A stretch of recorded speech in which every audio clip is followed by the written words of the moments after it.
All right. Hello, my name is Michael George, and this is an interview of Chris Adams. And we are going to go on the first question. What is your earliest literacy memory? My earliest literacy memory when I started reading or writing was in first grade. I was taught how to write my name, and I was taught how to use my finger to write my name and read my name. And because my name is a long name, I had to really memorize it before first grade was over. So it was challenging at first, but I really enjoyed it because it taught me how to speak clearly. And I kind of struggled because I had a thick accent when I was a baby. Yeah. So I had to go to speech language class to learn how to speak clearly and write clearly. So the speech language class really helped with your literacy skills. It did. I enjoyed it. It was boring at first, but it was fun because I got treats at the end. Yeah. But it really helped influence me to read and write better, especially basic letters in first grade. So Nice. Cool. All right. I love that. All right, let's move on to school age memory. So that's roughly talking about like middle school or sixth grade or up to high school. okay, so during middle school and transitioning into high school, it wasn't very challenging to read and write. It was just understanding how to annotate and really dig in depth with my reading before I started college. Yes. And I had to take high level courses of literacy in order to properly educate myself on in-depth studies, how to break down literature, how to talk about what the author is talking about, and how to get my own opinions, and which really prepared me for college actually. So it was a nice transition from learning how to read and write to learning how to break down reading, to learn what I'm reading, to get a better idea of what college may give me for literacy. Nice. I really love how you really use these tools throughout high school. Because I had a struggle in high school as well, but I didn't use my outlet or I didn't use tools until I got to Alaska Christian College as audiobooks for me. Okay, cool. And I really love how you excelled in that area. And let's move on to college literacy memories or struggles. I know every student struggles, so can you share that with me, please? So one of the things I remember struggling with from the time I finished high school to the time I started college was past tense, present tense, just my grammar and punctuation of you're using different types of tenses for this literature. And I had to remember, am I writing in past tense for my literature? Am I writing third person, first person? Second person. And it was exhausting to learn, but I hopefully stuck to it, but I passed. So I think I learned something, but I enjoyed remembering, hey, the most important thing about grammar and education is knowing how to use your first person, third person, past, present, and future tenses in order to properly do well in your writing. Oh yes, I that's a really good one. I like that. And okay, let's move on to your favorite Indigenous author, or is there any other books that you read by Indigenous people, or? One of the Indigenous authors, I can't remember their name. It's been a while, especially being from ACC and a boarding school. It has been a while since I read from an Indigenous author. It is.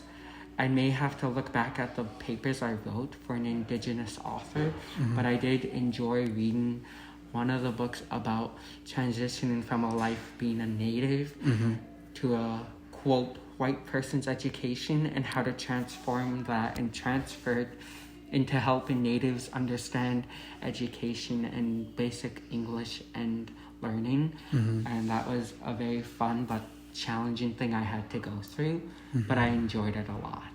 Nice. All right, cool. Did I talk to you about your favorite genre?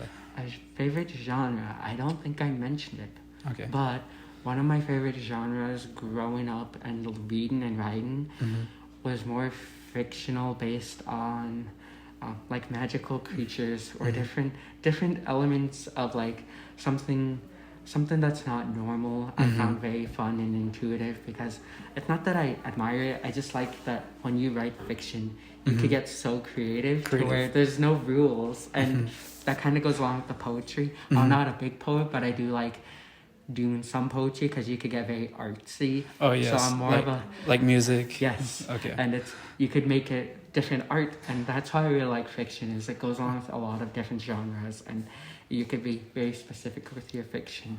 So that was one of my favorite genres when I learned to write, was fiction, because you could get so creative and you can make it up. That's the best thing. The only rules you have to follow is grammar and punctuation. So this creative outlet actually like helps you and inspires you to continue on your literacy skills, right? Yes, and it actually helped me learn how to read, write. A lot of my teachers had mentioned you could do really well in fictional writing. Do you plan on being a writer? And it's like, no, thank you. Because of my punctual writing and my grammar, it was tough. But fiction writing made it so much easier to understand it, and it actually works very well hand in hand with education and teaching. Oh yes. I love how you pointed out your grammar, because what we're moving on to is literacy tools. Yes. So one of my literacy tools was using Grammarly when I was in high school, and just learn how to properly break up words using syllables, which helped me understand reading and writing. Yes. And when I did medical terminology in high school, I learned how to break words up even more. So it improved my grammar and reading and writing skills, and I was like, okay, and I could use it for fictional writing. So medical knowledge and fiction writing went so hand in hand, to where I did so well throughout my creative writing courses. Yeah, medical terminology is a huge one. So, and I'm actually surprised, and I'm actually like interested in that.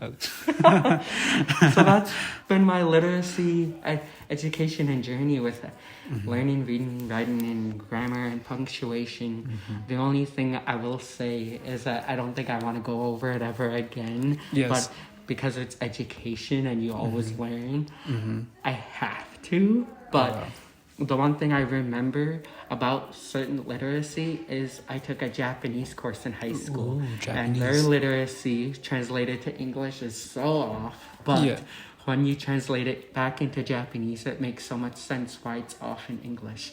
So, yeah, I love it.